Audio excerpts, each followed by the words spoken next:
राहुल झा। ॐ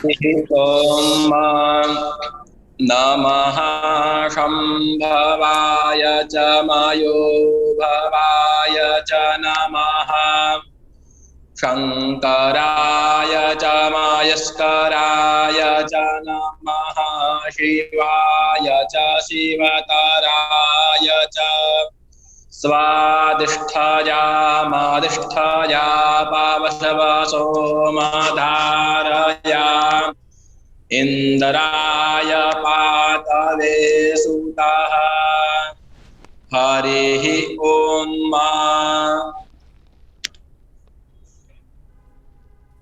धन्यवाद महोदय।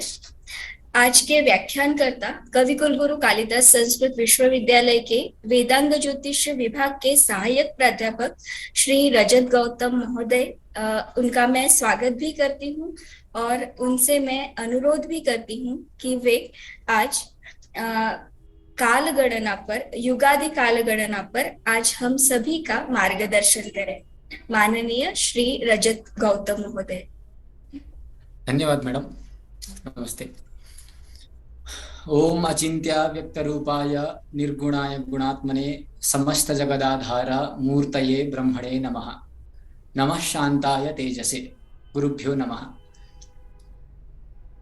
परमादरणीयाः कविकुलगुरु कालिदास संस्कृत विश्वविद्यालयस्य वेदांग ज्योतिष विभागस्य प्रमुखाः आचार्य कृष्णकुमार पाण्डेवर्याः, रत्नागिरी केन्द्रस्य निदेशकाः आचार्य दिनकर मराठी महाभागाः, अत्र अस्मिन् सर्वेपि उपस्थिताः विश्वविद्यालयस्य अध्यापकाः एवं च गोगटे जोगलेकर कॉलेज रत्नागिरी इत्यस्य प्राचार्याः, तत्रस्थाः अध्यापकाः एवं च छात्राः छात्रस्य। आज हम इस क्रम में भारतीय काल गणना के क्रम में काल गणना के घटक को सुनते हुए आ रहे हैं आज तक। आचार्य कृष्ण कुमार पांडे जी के वक्तव्य में सृष्टि का प्रारंभ से लेकर के ब्रह्म का दिन का गणना, आचार्य दिनकर मराठे सर के व्याख्यान से मुहूर्त का ज्ञान, काल के घटक मुहूर्त का ज्ञान और काल के सूक्ष्म काल और स्थूल काल का विवेचन इत्यादि बातों को हम संक्षिप्त से हम सुनते हुए आ रहे हैं। भारतीय काल गणना जो एक महर्षियों की देन है, महर्षियों की ऑब्जर्वेशन है, ऋषियों की वो तेज ऑब्जर्वेशन जो हमको अभी प्राप्त होता है। वस्तुतः काल गणना का मुख्य आधार है खगोल। काल गणना का मुख्य आधार ही खगोल है और उसमें मुख्य भूमिका निभाने वाले कौन? सूर्य और चंद्र। मुख्य भूमिका जो राजा और सेनापति के काम करते हैं। बाकी सैनिक तो है वहां पे योद्धा लड़ने के लिए, लेकिन जो मेन हेड होते उनके वो है सूर्य और चंद्र। उसी को हम ये प्रकृति में क्या बोलेंगे? उस प्रकृति रूपी घड़ी का सूर्य चंद्र ही दो कांटे हैं, जिसकी वजह से हमको काल का निर्धारण होता है, समय का निर्धारण होता है। जैसे घड़ी में एक छोटे कांटे एक बड़े कांटे दो होते हैं, उसके द्वारा हमको आज 3 बजे, आज 4:30 बजे हमको यहाँ जुड़ना था, वो पता लग गया। लेकिन वो सूर्य और चंद्रमा दो कांटे की वजह से आपको कौन सा कर्म कब करना है ये आपको पता लगेगा। तो ये दो कांटों का काम करने वाला सूर्य चंद्र प्रकृति की घड़ी में बहुत ज्यादा भूमिका निभाते हैं। तो भारतीय काल गणना की शुरुआत स्थूल से होता है। स्थूल अर्थात जिसका सबसे ज्यादा काल बड़ा है, ब्रह्मा, जिसको हम सबसे ज्यादा आयु के मानते हैं। उससे परे जो इन्फिनिटी हम बोलते हैं, लेकिन ब्रह्मा तक के हमको आयु, जो हमने कल परसों के वक्तव्य में भी सुना आचार्य कृष्ण कुमार पांडे जी के वक्तव्य में कि ब्रह्माक्षर का मान, ये सब भी हमने सुना। लेकिन हमको क्या चाहिए कि ब्रह्मा ने कब से सृष्टि शुरू किया और आज तक कितने दिन बीत चुके हैं और आज कौन सा दिन चल रहा है वो ब्रह्मा का। हमने इनॉग्रेशन वाले दिन में क्या सुने थे आचार्य कृष्ण कुमार पांडे जी के वक्तव्यों में कि हम संकल्प करते हैं और संकल्प करते हुए हम क्या बोल रहे हैं, अद्य ब्रह्मणो अहनि द्वितीय परार्धे श्री श्वेतवाराह कल्पे वैवस्वत मन्वंतरे।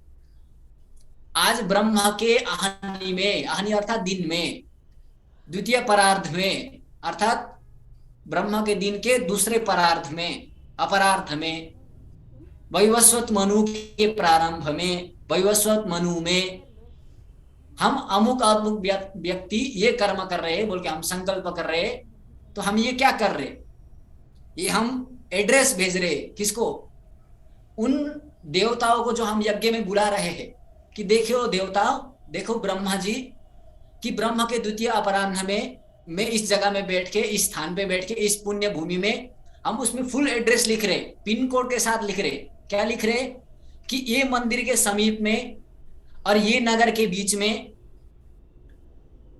अमुक अमुक मंदिर के सन्निधि में, ये नदी के किनारे में, इस स्थिति में, इस दिन में मैं यहां बैठ के ब्राह्मणों द्वारा कर रहा हूं या फिर कर रहा हूं।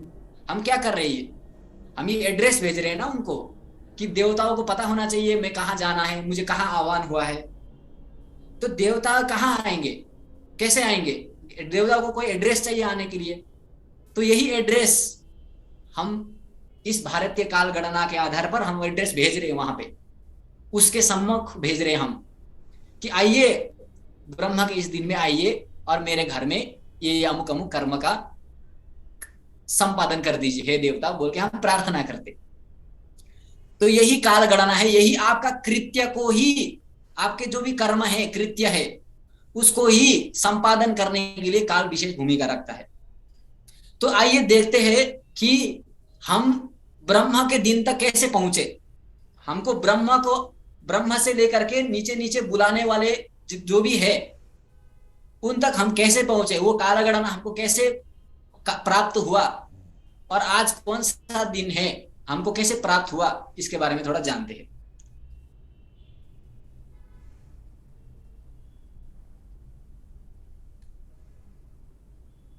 हाँ, पूर्वावलोकन अर्थात हमने कल क्या पढ़े, थोड़ा सा इसमें आज के विषय को समझने के लिए कल का विषय जानना जरूरी है। क्योंकि आपका भविष्य, ज्योतिष क्या कहता है, आपका भविष्य आपके पास्ट में निर्धारित होता है। तो आप पहले कल क्या पढ़े, आपने क्या पढ़े, एक समय के घटक, काल के घटक में क्या पढ़े, एक प्राण किसको कहते हैं, 10 दीर्घ काल का उच्चारण, 10 दीर्घ उच्चारण काल, दीर्घाक्षर का उच्चारण काल को ही प्राण कह रहे हैं। तो वो लगभग 4 सेकंड का होता है, जो हम ये पाश्चात्य समय में यदि हम देखें तो एक प्राण, वही प्राण जो आप श्वास ऊपर करते हैं और श्वास छोड़ते हैं, वही प्राण होता है 10 विपल। 10 विपल ही एक प्राण का काल होता है। तो ऐसे 6 प्राण, तो 6 प्राण मतलब क्या हुए, 60 विपल हुए। एक प्राण यदि 10 विपल का है तो 6 प्राण 60 विपल का हुआ। तो 60 विपल जब हो जाता है वो एक पल हो जाता है, एक बिघाटी जिसको हम बोल रहे। और 2.5 पल जिसको हम बोलते हैं, या एक पल है 1, 2 और 2.5 पल का हम 1 मिनट में हम कन्वर्ट कर रहे हैं उसको। और यहां से 60 पल जो है, 60 पल जो है वो एक नाड़ी, एक घटी बोल रहे हैं हम सूक्ष्म से अब स्थूल की ओर बढ़ रहे हैं।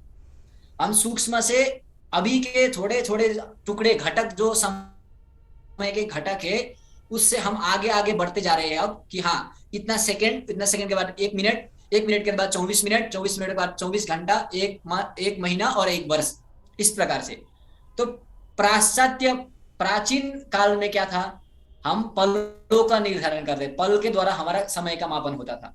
तो 60 पल एक नाड़ी, एक घटी होता था, और 60 घटी का एक नक्षत्र अहोरात्र होता था।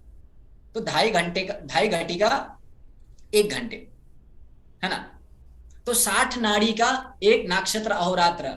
एक नक्षत्र अहोरात्र क्या है कि एक नक्षत्र पूर्व दिशा में उदय होते हुए अगले दिन घूम के वही नक्षत्र यदि फिर पूर्व दिशा में उदय हो रहा है तो वो एक नक्षत्र अहोरात्र है। ऐसे ही सौर दिन भी, ऐसे सूर्य का सावन दिन भी कहते हैं हम। एक सूर्योदय से दूसरे सूर्योदय तक के काल को सावन दिन कह रहे हैं। तो इस प्रकार से 30 अहोरात्रों का, 30 दिनों का, अहोरात्र अर्थात 30 दिनों का एक मास हो जाता है, जिसको हम एक मंथ बोल रहे हैं। और 12 मासों का एक वर्ष हो रहा है। ये एक सामान्य जानकारी हमको याद रखना जरूरी है। तो यहां तक हमने कुछ विशेष पढ़े थे। अब 12 वर्षों का एक मास, 12 मासों का एक वर्ष हो रहा है। ये हमारा है, ये हम अपने अपने मापन है, लेकिन ये सबका नहीं होता है। ये 12 मासों का एक वर्ष ये हमारे लिए हो रहा है, लेकिन देवताओं के लिए वो नहीं है। तो देवताओं के लिए क्या है? तो देवताओं के लिए क्या है कि हमारा 360 सौर वर्ष जो होता है, हमारा 360 सौर वर्ष वो देवताओं का एक वर्ष होता है। तो हमारा जो एक वर्ष है वो देवताओं का एक दिन हुआ। इसका मतलब हमारा जनवरी से मान लीजिए हमारा जनवरी से लेकर के दिसंबर लास्ट तक जब हमारा एक वर्ष कंप्लीट हो जाता है, या फिर हमारा सूर्य मेष के प्रथम बिंदु से लेकर के मीन के अंतिम बिंदु तक जब सूर्य पहुंच रहा है, सूर्य उसको ड्यूरेशन में ट्रेवल कर रहा है, तो वो हमारे लिए एक सौर वर्ष है। तो वो सौर वर्ष देवताओं के लिए क्या हुआ? वो एक दिन हुआ देवताओं के लिए, क्योंकि हमारा काल जो है वो देवताओं के काल से सूक्ष्म काल है। तो ये 360 वर्षों का हमारा 360 वर्षों का देवताओं का एक वर्ष हुआ। तो इस प्रकार से देवताओं के भी वर्ष होते हैं। तो हमारे ये ध्यान में रखना है हमको कि हमारा 360 वर्ष जो है वो देवताओं का एक वर्ष हुआ। तो जब मैं देवताओं की बात करूंगा तो हमारा 360 वर्ष आप समझ लेना, आप उसका कैलकुलेशन दिमाग में रख लेना। तो इस प्रकार से देवताओं के दिन बनते हैं। तो देवताओं के दिन बनते हैं, देवताओं के वर्ष भी बनते हैं। देवताओं के वर्ष भी बनते हैं तो देवताओं के वर्ष से युग भी बनते हैं, और युग बनता है तो युगों से महायुग बनते हैं। महायुग बनता है तो महायुग से फिर कल्प बनता है, कल्प बनता है तो कल्प से फिर ब्रह्म का दिन बन जाता है, ब्रह्म का दिन बन जाता है तो ब्रह्म की वर्ष बन जाती है, ब्रह्म की वर्ष बन जाती है तो ब्रह्म की आयु बन जाती है। तो इस प्रकार से हम स्टेप बाय स्टेप एक सीढ़ी चढ़ते हुए जा रहे हैं। तो अभी हम देवताओं के वर्ष तक पहुंचे। उससे फिर वस्तुतः विषय आपको युग है कहने का, युगानी, युग समझना है आपको। युग समझने के लिए देवताओं का वर्ष समझना जरूरी है। तो सब सामान्य तरीके से युग को हम पहले समझते हैं कि क्या युग मतलब क्या है। तो युगम इति काल विशेष, जैसे हमारा वर्ष जो है वो एक काल विशेष है ना। आज सुबह से लेकर के अभी शाम तक के समय जो है एक दिन बोला गया। एक दिन जो दिनमान जो है वो एक काल विशेष है। युग भी एक काल विशेष है, एक बहुत बड़ा काल जहां पे बहुत वर्षों का काल जो एक समूह में एक व्यक्त रूप में हम बता रहे हैं उसको वो युग हुआ। युगम इति काल विशेष। यहाँ युग शब्द क्या है? काल का ही विशेष है। वो एक बड़ा मापा के काल का, बड़ा घटक के काल का। जैसे 1 मिनट इजिकल टू 60 सेकेंड, तो ऐसे ही युग इजिकल टू सौर दिव्य वर्षों का कुछ समूह। तो हम इसको समझेंगे। तो युग पहले क्या समझना कितना है? तो चत्वारि भारते वर्षे युगानि ऋषयो ब्रुवन्। तो 4 युग होते हैं, कृतयुगम, त्रेतायुगम, द्वापरम, कलियुगम च। श्रीमद् भागवत महापुराण में ये बताया गया है। आप देख सकते हैं, चत्वारि भारते वर्षे युगानि ऋषयो ब्रुवन्, कृतम त्रेता द्वापरं च कलिश्चेति चतुर्युगम, पूर्वम कृतयुगम। पूर्वम पहले क्या है? कृतयुग है। पूर्वम कृतयुगम नाम ततस्त्रेता विधीयते, द्वापरं च कलिश्चैव युगानि परिकल्पयन्। तो सबसे पहला कृतयुग है जिसको हम सत्ययुग भी बोलते हैं, और उसके बाद त्रेता युग है, उसके बाद द्वापर युग है, उसके बाद कलियुग है। तो ये युगों का क्रम है। तो सत्य, त्रेता, द्वापर, कलि ये युगों का एक क्रम है, साइकिल है। ठीक है। तो ये युग का एक सामान्य बात है। तो इसका मापन क्या होगा? इसका क्या टाइम डिवीजन क्या है? इसका डायमेंशन क्या है इसका?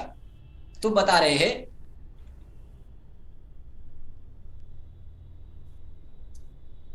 अब जो मैंने अभी बताया युग का प्रमाण जो बता रहे हैं, तत्षष्टि षड्गुणा दिव्यम वर्षमासुरमेव च, जो अभी मैंने आपको बात में बताया वो अभी पंक्ति में बता रहा हूं। जो षष्टि है, तत्षष्टि मतलब हमारे षष्टि 60 अहोरात्र जो है उसको 6 से गुणा करेंगे तो दिव्यम वर्षम आसुरम एव च, वही दिव्य वर्ष, वही दिव्य जो है वो वर्ष, दिव्य वर्ष होता है आसुर का और देवताओं का बोल रहे। ये मतलब क्या है, इसका मतलब सीधा सीधा बात यही है कि हमारा 360 जो वर्ष है वो देवताओं का एक वर्ष है। ये मैंने पहले बताया आपको, लेकिन यहाँ पंक्ति में बताया, आप कंफ्यूज नहीं होना ये पंक्ति को देख करके कि कुछ अलग आ गया। यही 60 माने क्या है, ये 6 माने क्या है कि वही षष्ठी अहोरात्र को 6 से गुना करने पर जो संख्या आएगा वही वर्ष होता है देवताओं का। अर्थात 360 हमारा जो वर्ष है वो देवताओं का एक वर्ष होता है, ये सामान्य तरीके से। तो 360 मानुष सौर वर्ष ही एकम दिव्य वर्षम भवती। तो 360 मनुष्य का सौर वर्ष से, 360 मनुष्य का सौर वर्ष से, अर्थात 360 बार यदि सूर्य मेष राशि से लेकर के मीन राशि तक, मेष राशि से लेकर के मीन राशि तक, मेष से लेकर के मीन राशि तक जब 360 वर्ष ऐसे कंप्लीट करेगा, 360 बार कंप्लीट करेगा तो देवताओं का क्या होता है, एक दिव्य वर्ष होता है, उनका एक वर्ष बनता है। तो वो एक दिव्य वर्ष 360 मानुष सौर वर्ष का होता है देवताओं का। उससे तो अब वही देवताओं का दिव्य वर्ष जो होता है वो युगों में परिणत करके बता रहे हैं। तद्वादश सहस्राणि चतुर्युगम उदाहरितम सूर्याब्द संख्या द्वित्री सागरई रयुता हतैहि। सूर्य सिद्धांत का मध्यमाधिकार का श्लोक क्या बता रहे हैं, तद्वादश सहस्राणि, वो द्वादश सहस्र, तद मतलब वो, कौन सा वो अभी हमने ऊपर पढ़े थे वही, कौन सा दिव्य वर्ष पढ़े थे अभी हमने, तो दिव्य वर्ष 12,000 दिव्य वर्षों का चतुर्युगम उदाहरितम। तो 12,000 दिव्य वर्ष, दिव्य वर्ष मतलब देवताओं के वर्ष, तो 12,000 दिव्य वर्षों का एक चतुर्युग होता है बता रहा है। तो 4 युगों का कंप्लीट माइंड, अर्थात सत्य त्रेता द्वापर कलयुग का यदि हम एडिशनल करेंगे उनका मान क्या होगा दिव्य वर्ष में, देवताओं के वर्ष में 12,000 दिव्य वर्ष हो जाएगा। तो अब 12,000 दिव्य वर्ष है, तो यदि हम उसको सौर वर्ष में, हमारे वर्ष में जानने की कोशिश करें, चारों युगों का मान हमारे वर्ष में भी तो हमको चाहिए, क्योंकि हम तो हमारे वर्ष से व्यवहार करेंगे, देवताओं के वर्ष से तो व्यवहार नहीं करेंगे, व्यवहार तो हमारा वर्ष से होता है। तो बता रहा है यदि आपको सूर्य, यदि आपको आपके वर्ष में यदि चाहिए, यदि आपके वर्ष में यदि आपको वो चतुर्युग का मान चाहिए तो सूर्याब्द संख्या द्वित्री सागरई रयुता हतैहि। तो 12,000 दिव्य वर्ष ही एकम चतुर्युगम भवति, 12,000 दिव्य वर्ष से एक चतुर्युग होता है। अब यदि आपको हमारे मनुष्य के में चाहिए तो आप सूर्य द्वित्री सागर ही, द्वित्री सागर 432 को 1000 से गुना कर दीजिए तो आपको 43,20,000 जो है आपको ये सौर वर्ष मिलेगा। यही सौर वर्ष चारों युगों का मान होता है। तो जब 43,20,000 वर्ष बीत जाता है, हमारा बोल रहा हूं मैं, 43,20,000 जब हमारा वर्ष बीत जाता है तो क्या हो जाता है, चारों युग बीत जाता है। ठीक है, तो चारों युग 43,20,000 वर्ष का एक इतना बड़ा युग है, जो युग कितना है 43,20,000 का। तो जैसे हमारा दिन जो था वो 60 घटिका था, तो चारों युगों का मान कितना हुआ, वही मान 43,20,000 का हुआ। तो एक तरही एक महायुगस्य मानम सौर वर्षे 43,20,000 43,20,000 ये एक महायुग का मान है। ये सामान्य युगों का संपूर्ण एक महायुग का मान है। अब आगे बता रहा है जो चतुर्युग है, चतुर्युगम न केवलम 12,000 दिव्य वर्षात्मकम अपितु स्वकीय संध्या प्रमाणेन संध्यांश प्रमाणेन च सम्मिलितम 12 दिव्य वर्षस्य भवति।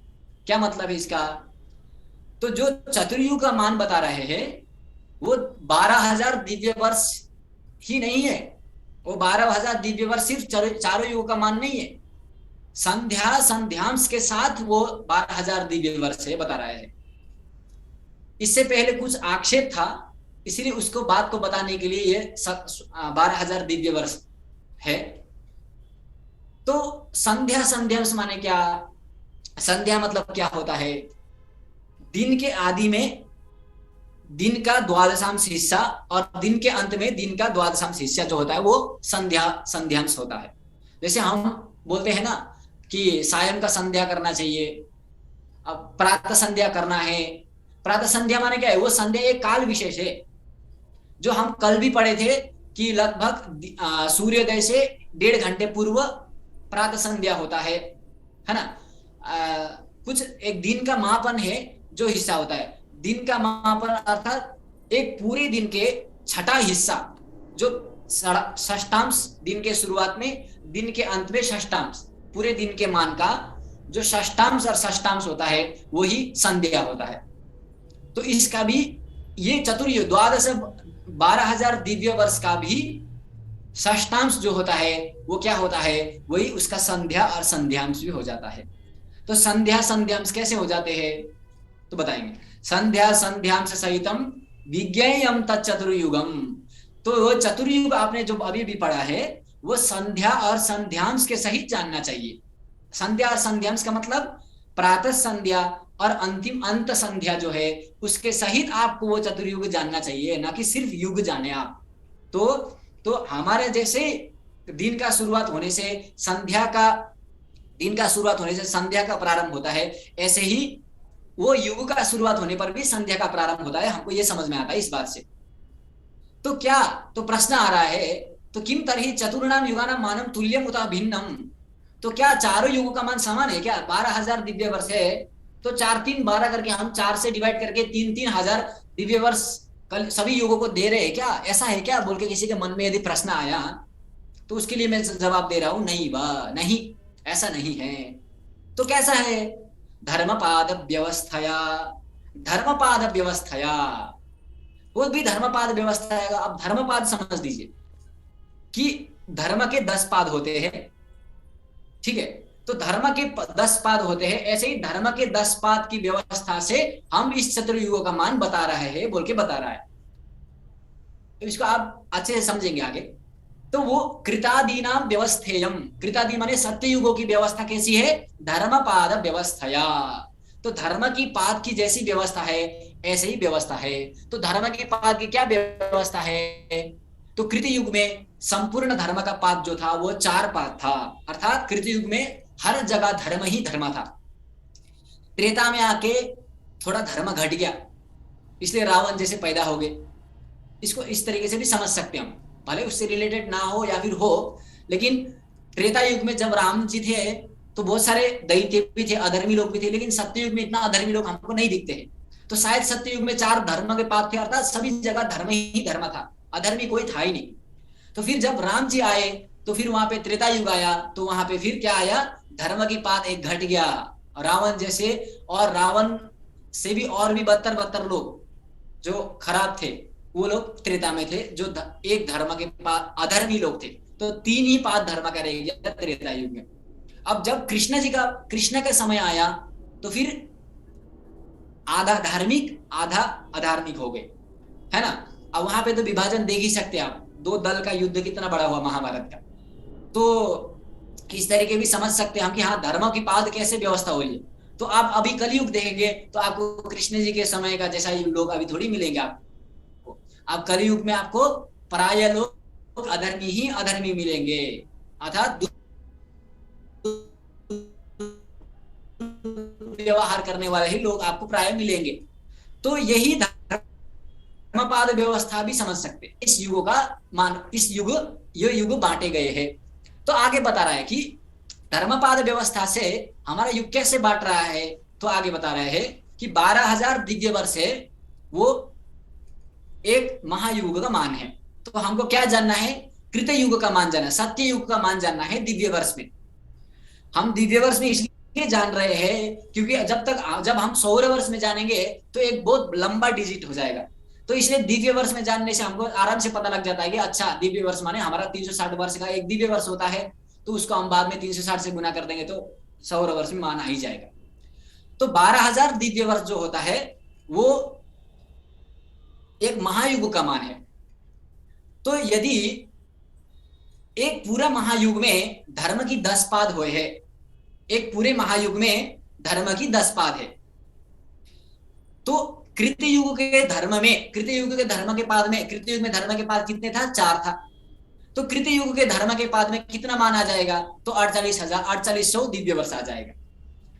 ऐसे ही एक पूरे महायुग के मान 12,000 दिव्य वर्ष है, जो धर्म के 10 पाद है उसमें, क्योंकि एक महायुग में धर्म के 10 पाद होते बोला था।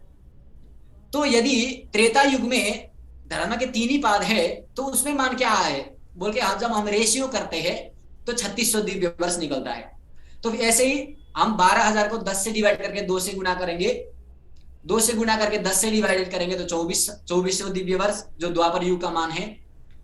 और 12,000 को हम 10 से गुना करके, धर्म की एक ही पाद है कलयुग में, इसलिए 1 से गुना कर रहे हैं तो वो 12,000 कलयुग का प्रमाण हो जाएगा, 12,000 दिव्य वर्ष। तो आप दिव्य वर्ष में देख सकते हैं कि कलयुग 4 युग का मान कितना कितना दिव्य वर्ष है। 4800 कृतयुग का मान है, 3600 त्रेता का मान है, 2400 द्वापर का, 1200 कलयुग का। तो आप इसको टोटल करेंगे तो आपको 12,000 दिव्य वर्ष आपको दिख रहा है नीचे। तो यही बोला श्लोक में ऊपर, युगस्य दशमो भागः चतुस्त्रिद्वेक संगुणः। युग का जो 10वां हिस्सा होता है, हमने युग का 10वां हिस्सा कर दिया है यहाँ पे, उसको चतुस्त्रि एक संगुणः, 4 3 2 1 से यदि संगुणित करेंगे तो क्रम से कृतयुगादीनाम, कृतयुगों का मान आ जाएगा। षष्ठांश संध्यो स्वकः, तो मैंने अभी अभी आपको बताया था षष्ठांश संध्या भी होती है, हमारा जैसे संध्या होता है वो युग का भी संध्या होता है। तो अपने अपने संध्या के सहित वो मान है बता रहा है।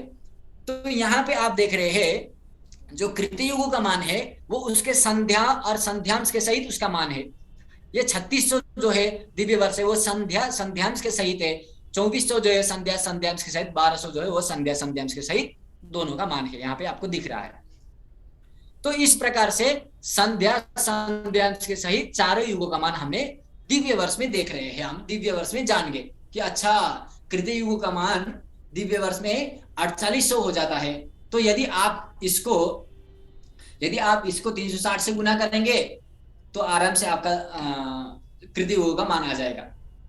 तो आप देख लीजिए 12,000 को यदि आप 360 से करेंगे तो 4,32,000, और 4,32,000 का आप दुगना 2 से गुना कर दिए ना यहाँ पे, तो दुगना करेंगे तो 8,64,000, और 8,64,000 का दुगना करेंगे फिर 12 लाख कुछ आधा आता है।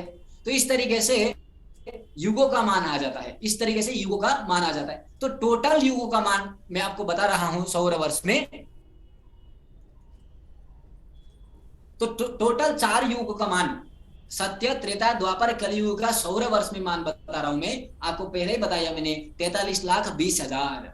तो इन 12,000 दिव्य वर्ष को आप 360 से गुना करेंगे तो 43,20,000 स्वतः ही आपके पास आ ही जाएगा। तो इस तरीके से मान हुआ। तो 1200 दिव्य वर्ष को भी आप मान कर गुना कर लीजिए 360 से तो 4,32,000। तो कलयुग का आयु कितना है? 4,32,000, ये कलयुग का आयु है। तो पूरा कलयुग का कितना चलेगा? 4,32,000 चलेगा। जो अभी कलयुग लगभग 5,100 कितना वर्ष चल रहा है कलयुग का, 5,000 जब से कलयुग शुरू हुआ तब से आज तक 5,122-23 वर्ष शायद चल रहा है।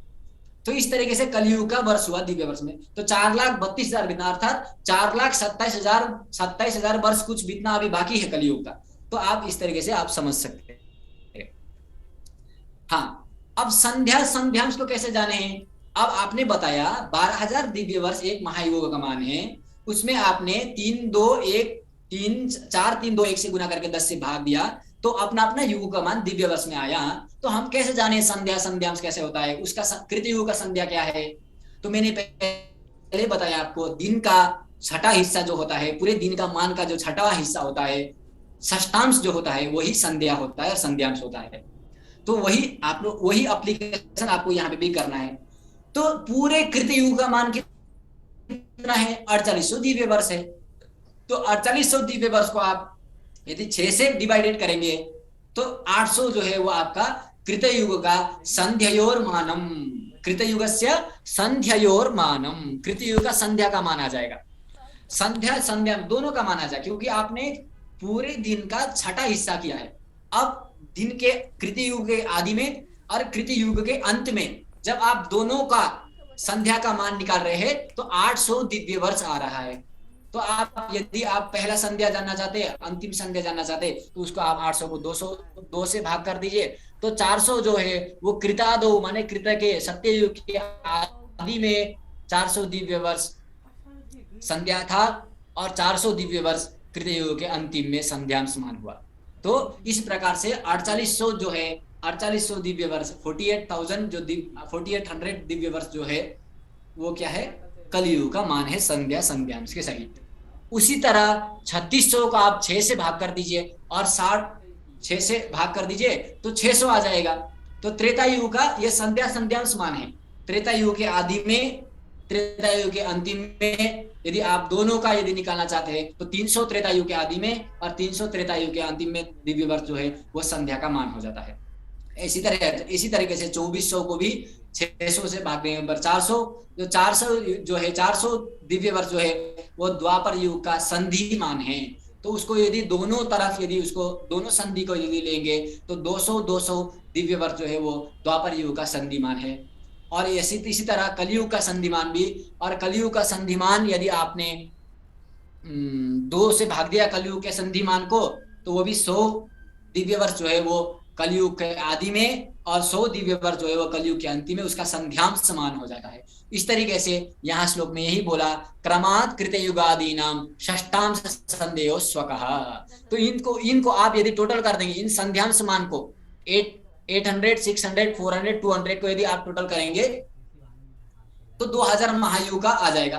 तो 2000 महायुग संध्योर मानम, ठीक है, 2000 जो दिव्य वर्ष है 2000 दिव्य वर्ष है वो उस संधि का माना जाता है।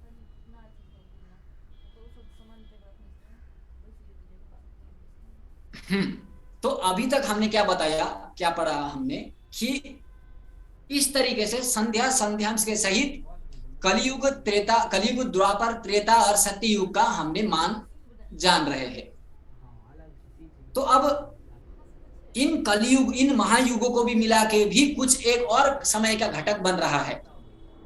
जैसे आपने दिनों को मिला के मास बनाया, मासों को मिला के वर्ष बनाया, वर्षों को मिला के दिव्य वर्ष बनाया, दिव्य वर्षों को मिला के युग बनाया, और युगों को मिला के हम क्या बना रहे हैं, एक और मनवंतर बना रहे हैं, एक और काल के घटक की कल्पना कर रहे हैं।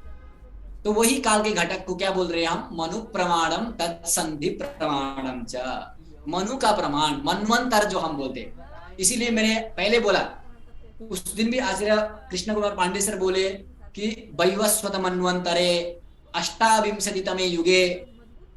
तो वैवस्वत मनु जो हमको बोला, वैवस्वत मनु, तो वैवस्वत मनवंतरे, तो इस प्रकार से वैवस्वत मनु जो है वो कोई काल विशेष का है, वैवस्वत मनु भी। तो हम भी उसको संकल्प में ऐड कर रहे हैं, उसको इंक्लूड कर रहे हैं। तो संकल्प में इंक्लूड करें मतलब उसको कोई काल का विशेष खंड है वो, तो वही काल का खंड कितना होता है ये तो जिज्ञासा होनी चाहिए। तो वही जिज्ञासा के समाधान के लिए बता रहा है, महायुगानाम एक सहित सप्ततिः मनवंतरम भविष्यति भवति। तो अभी हमने महायुग पढ़े, सत्य त्रेता द्वापर कलयुग का कुल टोटल जो मान है वो 12,000 दिव्य वर्ष है, वही एक महायुग है। अर्थात सत्य त्रेता द्वापर कली ये एक महायुग है, सत्य त्रेता द्वापर कली ये दूसरा महायुग है। तो महायुग चारों युगों को मिला के बन रहा है। तो जब 71 बार महायुग हो जाता है, 71 बार महायुग व्यतीत होता है, अर्थात सत्य त्रेता द्वापर कली बीत चुका है। मान लीजिए अभी हम जिस समय में हैं ये कलयुग है, इससे पहले 3 युग बीत चुका है, सत्य त्रेता द्वापर कली, और ये सत्य त्रेता द्वापर बीत चुका है। अभी हम कलयुग में, जो कलयुग का जो अवशिष्ट जो 4,27,000 मैंने बताया वो भी बीत जाएगा, तो एक महायुग बीत जाएगा, और फिर सत्ययुग प्रारंभ हो जाएगा, फिर सत्य त्रेता द्वापर कली बीत जाएगा, फिर और तीसरा सत्ययुग प्रारंभ हो जाएगा। तो इस तरीके से जब 71 बार जब महायुग खत्म होता है, बीतता है, तो वो क्या बनता है, वो एक मनवंतर बनता है।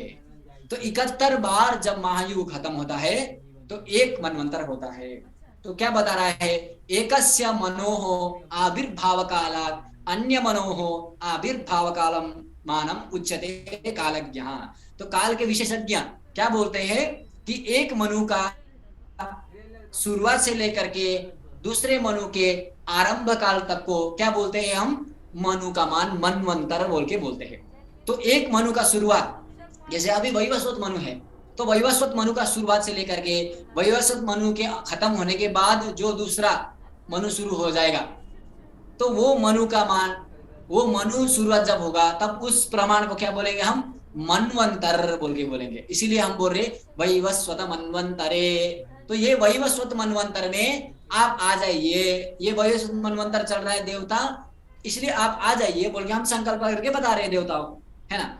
तो इसे यही बोला श्लोक में, सूर्य सिद्धांत के श्लोक में, युगानाम सप्ततिः सैका मनवंतरमिहोच्यते। युगों की, युगानाम अर्थात महायुगों की, सप्तति अर्थात 70, सैका अर्थात एक के सहित 70 अर्थात 71, मनवंतरम यह उच्यते, यहाँ मनवंतर बोलते हैं, मनवंतर कहते हैं। तो 71 महायुगों का एक मनवंतर होता है। तो अब 71 महायुगों का एक मनवंतर होता है, तो इसका भी कोई ना कोई संधि काल तो होता ही होगा। जैसे हमारा होता है संधि काल, तो उसका भी, मनु का भी संधि काल होता है होगा। तो मनु का संधि काल को साक्षात निर्देशित कर रहे, इंडिकेट कर रहे, कृताब्द संख्यस्तस्यांते संधि प्रोक्तो जलप्लवः। तो कृताब्द से संधि प्रोक्त जलप्लव को छोड़ दीजिए अभी। कृताब्द संख्यस्तस्यांते, तस्य अंते, कस्य अंते, किसके अंत में, मनवंतर के अंत में। एक मनु प्रारंभ होता है दूसरे मनु के शुरुआत में, तो क्या होता है, एक कृताब्द संख्या, कृतयुग के जो संख्या है, मान है, उतने ही उसका संधि ही प्रोक्तः, संधि कहा जा गया है। तो देखिए, एकैकस्य मनोः अवसान काले संधि भवति। तो मनु का संधि का मान क्या है, एक एक मनु का जब खत्म हो जाता है तो संधि हो जाता है। वो संधि कितना बड़ा होता है, जैसे हमारा दिन खत्म होता है ना, तो हमारा दिन खत्म होने से पहले एक संधि मान होता है जो दिन का षष्ठांश होता है। जैसे कृतयुग का 400 दिव्य वर्ष था, ऐसे मनु का संधि मान क्या है, तो बात बता रहा है 4800 दिव्य वर्ष जो है ये मनु का संधि प्रमाण है बोल के बोल रहा। अर्थात एक मनु खत्म होने के बाद दूसरे मनु लगने से पहले क्या हो जाता है, 4800 दिव्य वर्ष जब बीतता है, 4800 दिव्य वर्ष जो होता है वो उसका संधि काल हो जाता है। तो 4800 दिव्य वर्ष उसका संधि काल हो जाता है। अर्थात तो इस 4800 दिव्य वर्ष में क्या होगा, मनुष्य होगा ही नहीं क्या, तो बोल रहा है जलप्लवः। तो ये 4800 दिव्य वर्ष जो है वो संपूर्ण जलप्लव हो जाता है उस समय में। अर्थात हमारी जो सृष्टि है, ये जो सृष्टि है, इसका पानी से प्रलय होने वाला, जो हमने 2012 में प्रलय आएगा बोल के सुने थे ना, एक 2012 मूवी भी आया था, उसे पानी से आच्छादित करके आया था। तो वही सेम 2012 में नहीं होगा, 2022 में भी नहीं होगा, चिंता नहीं करना है। ये कब होगा, जब ये मनु खत्म हो जाएगा। तो ये मनु खत्म कब होगा, जब 71 महायुग खत्म होगा। तो 71 महायुग में अभी कितना खत्म हो रहा है, तो अभी तो 27वां ही खत्म हुआ है। 27 बार कलयुग आ चुका है अभी तक, मनु शुरुआत होने से पहले। मनु शुरुआत होने के बाद 27 बार कलयुग ये खत्म हो चुका है, 27 बार कलयुग आ चुका है। अब फिर उसके बाद जब 71 कंप्लीट होगा तब वो जलप्लव हो जाएगा, तब आप लोग जिंदा भी नहीं रहेंगे, शायद हमारा आत्मा जिंदा रह सकता है किसी शरीर में। तो इस प्रकार से जब एक मनु खत्म होता है तो 4800 दिव्य वर्ष जो होता है वो 48 दिव्य वर्ष उसका संधि काल है। उसी संधि काल में क्या हो जाता है, जलप्लवः, संपूर्ण सृष्टि जलमय हो जाती है। फिर दूसरा मनु आता है, फिर सृष्टि का शुरुआत हो जाता है। ठीक है, इस प्रकार से हम उसको समझ सकते हैं। तो मनु का संधि का प्रमाण क्या है, 4800 दिव्य वर्ष जो है वो मनु संधि प्रमाण है। तो युगानाम सप्ततिः सैका मनवंतरमिहोच्यते कृताब्द संख्यस्तस्यांते संधि प्रोक्तो जलप्लवः। तो मनु है, हमने बताया मनु, अभी ये 7वां मनु चल रहा है। तो मनु कितने हैं, 14 मनु होते हैं। तो 14 मनु के नाम आप देख सकते हैं यहाँ पे, स्वयंभुवो मनुरभूत प्रथमस्ततो अमी। पहले सबसे पहले मनु स्वयंभू मनु हुआ, उसके बाद स्वरोचिष उत्तमजः तामस रैवताख्य षष्ठस्तु चाक्षुष। जो इससे पहले जो मनु था वो षष्ठ चाक्षुष मनु था। तो अभी पृथ्व्याम वैवस्वतस्तदनु संप्रति सप्तमोयम, तो अभी पृथ्वी में वैवस्वत मनु जो है वो सप्तम मनु है। ये जो अभी चल रहा है उसका भी 28वां कलयुग चल रहा है। 28वां त्रेता बीत चुका है, 28वां द्वापर बीत चुका है, 28वां कलयुग बीत कृतयुग बीत चुका है, अब 28वां कलयुग चल रहा है। 28वां कलयुग का भी 5100 कुछ वर्ष बीत चुके हैं। तो ये वैवस्वत मनु का मान है, बता रहे वैवस्वत मनु में है। अभी सावर्णिर आएगा, दक्ष सावर्णिर आएगा, तो ये एक बहुत बड़ा डायमेंशन है ये काल का। तो सावर्णिर, दक्ष सावर्णिर, ब्रह्म सावर्णिक तथा धर्म सावर्णिको रुद्रपुत्रो रौच्यस्य भौत्यका, ये 14 मनु जब बीत जाता है, तो 14 मनु जब कंप्लीट हो जाता है तो क्या हो जाता है, जैसे युग कंप्लीट हुआ, महायुग हुआ, महायुग कंप्लीट हुआ, मनवंतर हुआ, तो अब इसके बाद क्या होगा, कुछ ना कुछ तो होना चाहिए। काल का घटक तो बढ़ते रहता है जब तक हम ब्रह्म तक नहीं पहुंचेंगे। तो बता रहे हैं आगे, देख लीजिए 14 मनु का मान है। अब आगे बता रहा है कि हाँ, अब ये जब 14 मनु बीतेंगे तब कुछ एक और विशेष काल खंड आ जाएगा। तो वही बता रहा है कल्प, उसी को क्या बोलेंगे, कल्प बोलेंगे हम। तो ससंधयस्ते मनवः कल्पे ज्ञेयाश्च चतुर्दशः कृत प्रमाण कल्पादौ संधि 15 स्मृतः। तो ससंधयस्ते मनवः कल्पे ज्ञेयश्च चतुर्दशः, तो जब मनु खत्म हो जाता है, जब 14 मनु का जो 1 2 3 4 5 6 7 से लेकर के 14 मनु जब कंप्लीट हो जाता है, 14 मनु का ये ड्यूरेशन है, तो ये ड्यूरेशन को हम क्या बोलेंगे, एक कल्प बोलेंगे। ये पूरे को हम क्या बोलेंगे, एक कल्प बोलेंगे। तो ये कल्प का प्रमाण कितना होता है, तो बता रहा है ससंधयस्ते मनवः, मनु का जो संधि है, अभी 4800 दिव्य वर्ष मनु का जो संधि है, उसके साथ ही जब 14 मनु खत्म हो जाता है तो क्या हो जाता है, कल्पः भवति। तो 14 मनु जब कंप्लीट हो जाता है तो एक कल्प हो जाता है। 14 मनु इज इक्वल टू एक कल्प। तो उसका भी मान बता रहा हूं, कृत प्रमाणः कल्पादौ संधिः 15 स्मृतः। तो आप पहले इस ऊपर वाली लाइन को समझ लीजिए। तो देख लीजिए, जब 71 महायुग बीत जाता है तो क्या हो जाता है, एक मनु हो जाता है। तो 14 मनु मतलब क्या है, 71 से 71 को हम गुना करेंगे 14 से, क्योंकि 14 मनु है और एक मनु में 71 है। तो एक मनु में 71 बार बीतता है, एक मनु का मान जो है वो 71 महायुग है। तो 14 मनु का मान कितना है, तो 994 जो है ये 14 मनु का मान आ जाता है। अर्थात 994 बार जब सत्य त्रेता द्वापर कली, पूरा सत्य त्रेता द्वापर कली, सत्य त्रेता द्वापर कली ऐसे महायुग बीत जाता है 994 times when the mahayuga is gone. तो क्या हो जाता है, तो एक कल्प हो जाता है। तो एक कल्प, ये अभी 6 को छोड़ दीजिए, ये 6 में आऊंगा मैं। तो एक कल्प का महायुग में मान जानते हैं हम। एक कल्प महायुग में क्या है, 1000 महायुग, अर्थात 1000 महायुग जब व्यतीत होता है, एक बार नहीं, 2 बार नहीं, 71 बार नहीं, 1000 बार जब महायुग व्यतीत होता है तो वो क्या हो जाता है, एक कल्प हो जाता है। तो 1000 महायुग तो आया नहीं ना, यहाँ पे हमने जो मैथ किया तो 1000 महायुग तो आया नहीं, तो कुछ ना कुछ गलती हुआ होगा हमसे। तो अब देखते हैं क्या गलती हुआ है। तो 1000 महायुग कहां से आया, 71 महायुग को हमने 14 से गुना किया तो 994 आया। तो 994 बार जब व्यतीत हो रहा है तो महायुग हो रहा है, तो 994 ही होना चाहिए। लेकिन नहीं, हमने पहले से ही बोलते हुए आ रहे कि षष्ठांश जो होता है वो क्या होता है, आदि में और अंत में क्या होता है, संधि होती है। तो कल्प का भी तो कोई ना कोई संधि होगा। जब महायुग, जब युगों का संधि था, हमारा संधि है, देवताओं के वर्ष का संधि है, युग का संधि है, महायुग का संधि है, तो कहीं ना कहीं तो दूसरे का भी संधि होगा। तो इस प्रकार से बता रहा है कि जब 15 जो है, 14 मनु में कितने बार संधि होगी, 15 संधि होगी, क्योंकि आदि से लेकर के अंत 14 मनु है, 14 मनु के बीच में 15 संधि होगी। ये तो सामान्य सी बात है। आप 14 स्तंभ गाड़ेंगे, 14 स्तंभ के शुरुआत में एक स्तंभ बढ़ेगा, मतलब 15 संधियां होगी, है ना, एक स्तंभ बढ़ेगा। यहां से शुरुआत हुआ मनु, अब मनु खत्म होते ही संधि आया, फिर शुरुआत हुआ, फिर संधि आया, फिर शुरुआत हुआ, फिर संधि आया। तो इस प्रकार से 15 संधियां होती है। तो हमने पहले बोला था कि संधि का मान कितना होता है, वो जब हमने यहाँ बताया तो यहाँ पे देख रहे हैं आप कि संधि का मान जो होता है वो 4800 दिव्य वर्ष होता है। किसका मान? संधि का मान, मनु प्रमाण का, मनु का मान का जो संधि होती है वो 4800 दिव्य वर्ष होती है। तो 4800 दिव्य वर्ष जो होती है वो किसकी संधि है? मनु की संधि है। तो मनु की संधि 15 बार दिव्य वर्ष आएगा ऐसे। तो 15 बार एक एक मनु होते, अर्थात 15 बार जल प्लवय हो जाएगा ब्रह्मा के दिन में। अभी ब्रह्म दिन में पहुंच रहे हम, तो ब्रह्मा के दिन में 15 बार जल प्लव हो जाएगा, सिर्फ दिन में, रात्रि में 15 बार हो जाएगा।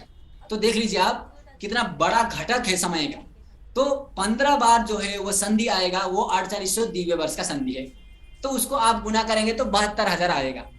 अब 72,000 क्या है? दिव्य वर्ष है। 72,000 संधि आएगा पूरी टोटल मिला के। तो उसको एक एक में कन्वर्ट करना है ना, तो एक एक में कन्वर्ट करना है। तो 72,000 दिव्य वर्ष है, तो उसको हमने क्या करना है? महायुग में बनाना है। तो 12, एक महायुग का मान कितना होता है? 12,000। तो एक महायुग का मान 12,000 होता है, तो 72,000 महायुग का मान कितना हो जाएगा? तो 6 महायुग आ जाएगा। तो 72 महायुगों का 72 दिव्य वर्षों में 72 दिव्य वर्ष जब होता है संधि काल, किसका? मनु का संधि काल 72,000 दिव्य वर्ष है। तो वो कितना, उसको युग में कैसे ला रहे हैं हम? 12,000 दिव्य वर्ष में ला रहे, क्योंकि हम युग क्या बोल रहे? 12,000 दिव्य वर्ष का एक महायुग है बोल रहे। तो 12,000 से हम डिवाइड कर रहे हैं उसको, तो 6 महायुग हो जाएगा। तो इस प्रकार से 71 बार 71 इंटू 14 994 प्लस 6 जो ये महायुग है उसका संधि जो है, तो ये 6 यहाँ पे जोड़ दिया तो 1000 महायुगानी होगा। तो 1000 महायुग जब बीतता है तो क्या हो जाता है? एक कल्प हो जाता है। तो 1000 महायुग इज इक्वल टू एक कल्प। ठीक है। अब मनु का संधि प्रमाण ही 6 महायुगों के बराबर है। टोटल 14 मनु का संधि प्रमाण ही 6 मनु के बराबर है। तो इस प्रकार से हमने मनु का मान से कल्प का ज्ञान किया। तो 14 मनु का मान जब 14 मनु जब कंप्लीट हो जाता है तो एक कल्प हो जाता है। ससंधयस्ते मनवः कल्पे ज्ञेयः चतुर्दशः कृत प्रमाणः कल्प। तो इसमें प्रश्न आया था कि इसमें संधि नहीं है क्या? तो बता रहा था नीचे वाले श्लोक में, कृत प्रमाणः कल्पादो संधि 15 स्मृतः। कल्प के आदि में कृत युग के प्रमाण के तुल्य क्या हो जाता है? संधि हो जाती है। तो इस प्रकार से संधि यहाँ पे कल्प का बता रहा है। अब इस प्रकार से, हाँ, अब इस तरीके से कल्प के बाद क्या हुआ? अब कल्प में जब हम पहुंचे तो कल्प में पहुंचते ही क्या आया? अब जैसे एक कल्प कंप्लीट हुआ, अर्थात 1000 महायुग कंप्लीट हुआ, तो इत्थम युग सहस्रेण भूत संहारकारकः कल्पो ब्रह्म महाप्रोक्तम शर्वरीतश्च तावती। इस प्रकार से इत्थम अर्थात इस प्रकार से युग सहस्रेण 1000 महायुग से भूत संहारकारकः, भूत संहारकारक अर्थात जो भूत माने चराचर जगत को संहारक और कारक, अर्थात चराचर जगत को बनाने वाला और मिटाने वाला कौन? परब्रह्म। परब्रह्म नहीं, चतुर्मुख ब्रह्मा, जिसने सृष्टि बनाई, जिसने सृष्टि का बनाया, सृष्टि को बनाया। तो वो ब्रह्मा का कल्पो ब्रह्म महाप्रोक्तम सर्वरीतस्य तावती। तो वो 1000 महायुगस्य यद दिनम 1000, तो बता रहा है कि 1000 महायुगों से वो भूत संहारकारक जो ब्रह्मा है उसका क्या होता है? आहा भवती कल्पो ब्रह्मम आहा। कल्प में ब्रह्म का आहा होता है, अर्थात दिन होता है। अब भाई दिन होता है 1000 महायुग से, तो रात्रि भी 1000 महायुग से होता है क्या? बोले हाँ, रात्रि भी 1000 महायुग से होता है। शर्वरी तस्य तावती, शर्वरी अर्थात रात्रि, तो रात्रि भी उसका उतना ही होगा। तो इस प्रकार से ब्रह्मा का दिन क्या निकला? 1000 महायुग का ब्रह्मा का एक दिन होता है और 1000 महायुग का ब्रह्मा का एक रात्रि होता है। तो टोटल मिला के ब्रह्मा के दिन और रात्रि मिला के 2000 महायुग ब्रह्मा की रात्रि होती है, दिन रात्रि होती है। तो ब्रह्मा, आप देख लीजिए इसको, थोड़ा सा इसको कल्पना कर लिए। हम जब जो पढ़ते हुए आ रहे, अब युग व्यतीत हुआ 71 बार महायुग व्यतीत हुआ, ठीक है। 71 बार जब महायुग व्यतीत हुआ तो एक मनु खत्म हुआ, एक मनु व्यतीत हो रहा है, दूसरा मनु शुरू हो रहा है, फिर तीसरा मनु शुरू हो रहा है, फिर चौथा, अभी 7वां चल रहा है। 7वां चल रहा है मतलब ब्रह्मा का आधा दिन तो खत्म हो गया, दिन का आधा खत्म हो गया बोल रहा हूं। अब मैं आपको वही संकल्प में लेके आके छोड़ूंगा कि ब्रह्मा का आधा दिन खत्म हो गया। क्यों? क्योंकि 14 मनु जो होता है वो ब्रह्मा का एक दिन होता है, ओनली डेज नॉट नाइट। तो ओनली डेज, द 14 मनुज are the days of the Brahma. तो ब्रह्मा का दिन जो है वो 14 मनु है।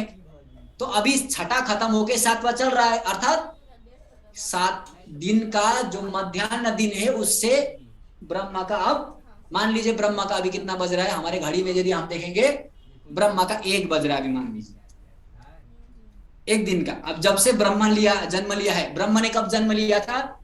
सुबह 6 बजे ब्रह्मा ने जन्म लिया। अब ब्रह्मा ने सुबह 6 बजे जन्म लिया, मैं हमारे घड़ी की तुलना में बता रहा हूं, आप वो कल्पना कर लीजिएगा। ऐसे नहीं ब्रह्मा ने 6 बजे जन्म लिया, तो ब्रह्मा ने 6 बजे जन्म लिया है यहाँ पे। अब 6 बजे जन्म लिया है तो ब्रह्मा का दिन अभी क्या चल रहा है?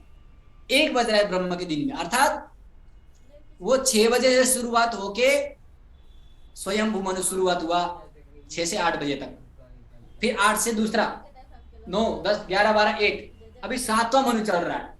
तो 7वां मनु का भी, एक मनु का मान हमने पहले बताया 71 महायुग एक मनु का मान। तो एक मनु का मान 71 महायुग है। 71 बार महायुग बीत जाता है तो एक मनु होता है। तो अब 7वां मनु का अभी क्या बीत रहा है? 28वां बीत रहा है। 27वां बीत के 28वां चल रहा है, वो भी 28वां कलयुग चल रहा है। तो अब ब्रह्मा का दिन का शुरुआत होते हुए मध्याह्न खत्म हो गया छठे मनु में। अब छठे मनु में ब्रह्मा का मध्याह्न खत्म हुआ। अब ब्रह्मा कहाँ जा रहा है? ब्रह्मा का दिन कैसे चल रहा है? अब 1 बज रहा है ब्रह्मा का, अर्थात 7वां मनु चल रहा है। तो जैसे ही 14 मनु में अंतिम मनु जो था, जो भौत्यक, वो मनु 14 मनु में जो अंतिम मनु क्या था? भौत्य कहा। देख रहे आप यहाँ पे 14 मनु में अंतिम जो है वो भौत्य का है। तो अभी ये वैवस्वत चल रहा है। तो ये सावर्णीर, दक्ष सावर्णीर, ब्रह्म सावर्णी, धर्म सावर्णी, रुद्रपुत्र, रौच्य, भौत्यक जब बीतेगा तो ब्रह्म का संध्या सायंकाल हो जाएगा। अर्थात वो हमारा जैसे संध्या काल में हम सायंकाल में हम दरवाजा बंद करके लाइट जलाते हैं, तो वो तब ब्रह्मा का लाइट जलाने वाला दिन होगा। ब्रह्मा का तब लाइट जलाएगा ब्रह्मा जी, तब जलाएंगे। तो भौतिक जब कंप्लीट हो जाता है तो ब्रह्मा जी तब लाइट जलाएंगे, अर्थात ब्रह्मा जी का एक दिन कंप्लीट होगा। तो इस प्रकार से ब्रह्मा जी के एक दिन कंप्लीट हुआ 14 मनु में। फिर अब रात्रि भी शुरू होनी है। अब फिर शुरू हुआ ब्रह्मा का दिन से, फिर स्वयंभू मनु शुरू हुआ, फिर स्वयंभू मनुरभूत, फिर चाक्षुषा, ये सब 6ठे 7वें मनु हो करके फिर ब्रह्मा का रात्रि की सुबह होने तक के लिए ब्रह्मा क्या करेंगे? सुबह जब तक होगा तब तक ब्रह्मा का फिर भौतिक मनु खत्म हो जाएगा। तो अर्थात जब ब्रह्मा जी, अभी ब्रह्मा जी का आंख बंद नहीं हुआ है, ब्रह्मा जी सोए नहीं, अभी ब्रह्मा जी खुले हैं, खुले आंख में बैठे। अब वो बैठे हैं ब्रह्मा जी। अब जब ब्रह्मा जी का सोने का समय हो जाएगा तो वो रात्रि वाला समय हो जाएगा। फिर अभी ब्रह्मा जी का सोने का समय ही नहीं हुआ है। हमारा सोने का समय भले थोड़ा 1-1.5 घंटे बाद, 2 घंटे बाद, 3 घंटे बाद हो जाए, लेकिन ब्रह्मा जी का सोने का समय ही नहीं हुआ है। तो जब 2000 महायुग व्यतीत होगा तभी ब्रह्मा जी का एक दिन कंप्लीट हो गए, फिर दूसरा दिन शुरू हो जाएगा। तो ब्रह्मा जी का जो ये दिन है, ये दिन की बात किया मैंने, अभी ब्रह्मा जी का वर्ष में पहुंचा ही नहीं हूं, ये ब्रह्मा जी के एक दिन का बात हुआ, सुबह से लेकर के अगले दिन का सुबह तक। तो इस प्रकार से ब्रह्मा जी का दिन 2000 महायुगों का हुआ। तो ये 2000 महायुग का एक दिन हुआ। अब ब्रह्मा जी का ये आयु में, ये 2000 महायुग वाले आयु में ब्रह्मा जी का 100 वर्ष का आयु है, जहां पे ब्रह्मा जी का अभी आधा 50 वर्ष बीत चुका है। तो मान लीजिए सृष्टि कहां से चला होगा, तो सृष्टि का कितना पुराना सृष्टि होगा। तो भारतीय कालगणना क्या बता रहा है, यही बता रहा है कि देखो सृष्टि जो है इतना पुराना है। आप कैलकुलेशन करेंगे तो सृष्टि लगभग 19 खरब, कितना खरब कुछ ना कुछ आता है जब आहरगण हम साधन करते हैं।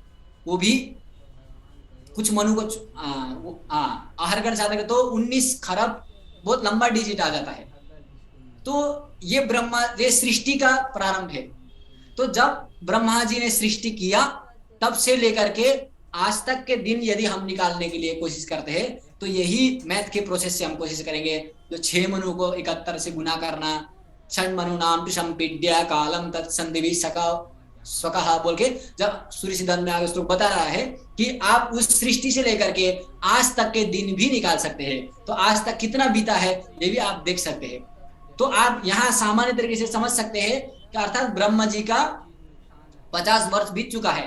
ब्रह्मा जी अभी 50 वर्ष के, ब्रह्मा जी का आयु 100 वर्ष का है, 100 वर्ष में से 50 वर्ष बीत चुका है और अभी 51 वर्ष बीत रहा है। और 51 वर्ष का भी पहला दिन का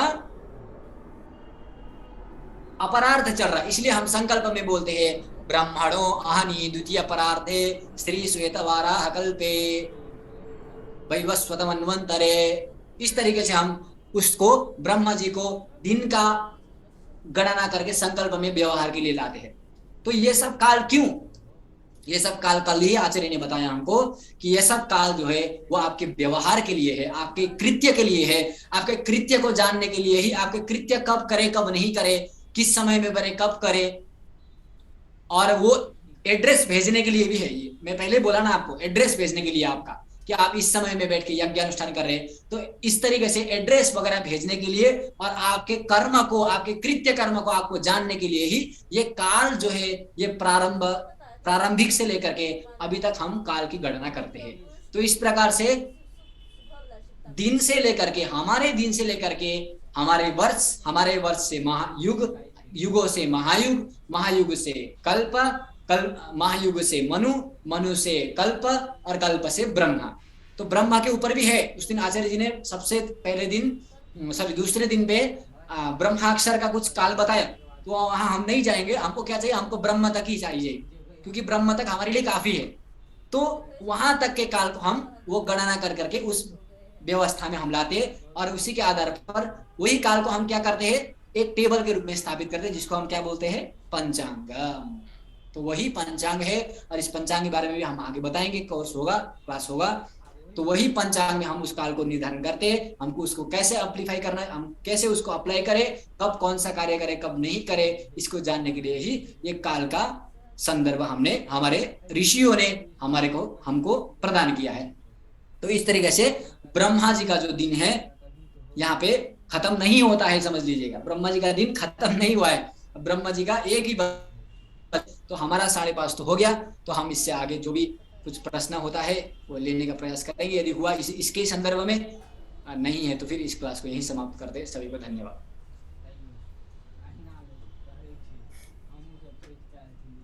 धन्यवाद महोदय। कालगणना से संबंधित बहुत ही सूक्ष्म बातें आज आपने बताकर हमारा मार्गदर्शन किया है। इसके लिए आपका बहुत बहुत धन्यवाद।